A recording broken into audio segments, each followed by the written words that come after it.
제가 방송에서 그런 말씀을 드렸어요. 자, 미국에서는 어쨌든 연례 행사다라고 말씀을 드렸습니다. 미국은요, 공화당, 민주당, 우리나라처럼 여당, 야당, 진보, 보수가 아니라요. 어쨌든 그에 따라서 뭔가 좀 색깔이 좀 같아졌다가 틀려졌다. 자, 그런 느낌으로 보시면 되고요.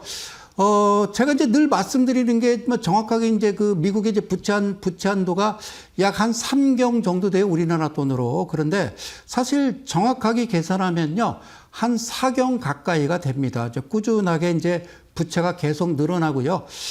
이 친구들은 이제 그 부채 한도를 이제 그 여야의 합의하에 의해서 한도를 올리고 내리는 그런 나라가 미국입니다. 항상 벼랑 끝에 가서 협상을 하는 바람에 전체적인 전 세계 글로벌 증시에 좀 영향을 주기도 합니다만 그렇게 크게 개의치 말라라고 말씀을 드렸죠. 그러면 자, 부채한도 협상이 끝났으니까 이제 미국 경제, 미국 주식은 좀 살아날까요? 라고 여러분들이 저한테 질문을 하신다라고 그러면요.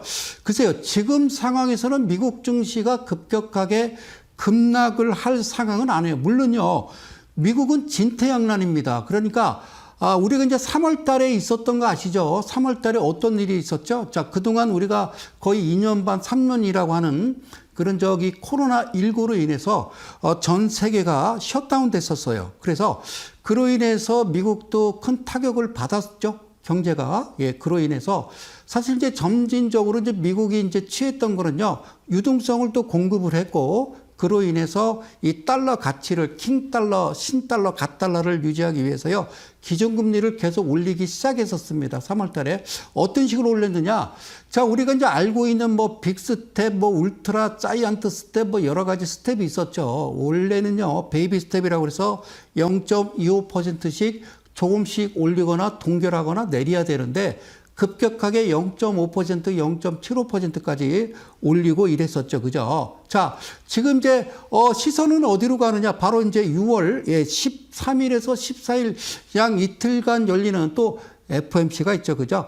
자, 그러면 FOMC에서 썸머 랠리를 기대할 수 있느냐? 지금 나오는 이야기는 6월 회의에서 기준금리 동결을 예상한다라고 얘기해요. 그러니까 부채한도 협상이 끝났고 6월 회의에서 기준금리 동결을 예상한다. 그러면 아무래도 주식시장에서는 악재보다는 호재로 작용을 하겠습니다만 저는 이렇게 말씀드리고 싶어요. 이 방송을 시청하시는 우리 이델리 가족 여러분 그리고 대한민국 개인 투자 여러분, 지금 미국이란 나라는요, 완전 고용 속의 경기 침체라고요. 자, 우리가 이런 얘기 들어봤어요.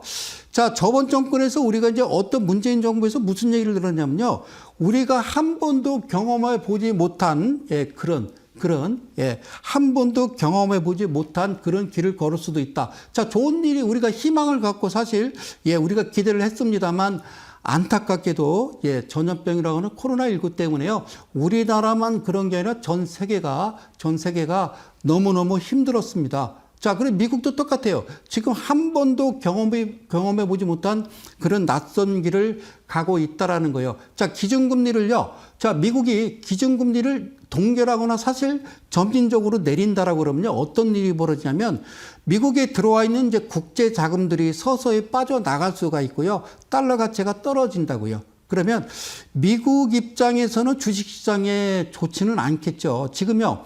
일본 같은 경우도 33년 만에 3만 선을 돌파했고요. 독일이나 인도 같은 나라들도요. 지금 신고점을 지금 경신하려고 애를 쓰고 있는 그런 모습이에요. 우리나라도 방향은요. 우상향으로 일단 피벗, 방향은 선회했기 때문에 대대 상승기에 접어들었다는 말씀을 여러분들한테 드립니다. 자, 여기서 기준금리를 올리면 어떤 일이 벌어지느냐. 기준금리를 올려도요. 미국은 힘든 상황이 3월 달에 일어났던 실버게이트라든가 실리콘밸리 은행이라든가 그리고 마지막 시그니처 은행들이 파산을 한 이유가 뭐냐면 그 은행들은 사실상 건전하고 정상적인 은행이었거든요.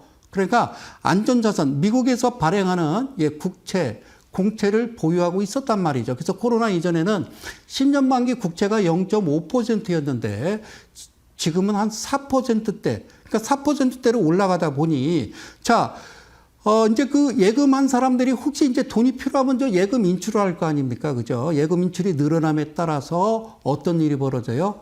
자, 뱅크런이 예를 들어서 벌어지게 된다라고 그러면 이 친구들이 보유하고 있던 안전자산, 즉 0.5%에 매입하고 있던 미국의 국채를요, 할인을 해서 돈을 돌려줄 수밖에 없는, 그러니까 저는 정말 이해하지 못한 좀 소름 끼치는 일들이 벌어졌더라는 거예요. 다시 한번 말씀드릴게요. 미국은요, 지금 이러지도 저러지도 못한다.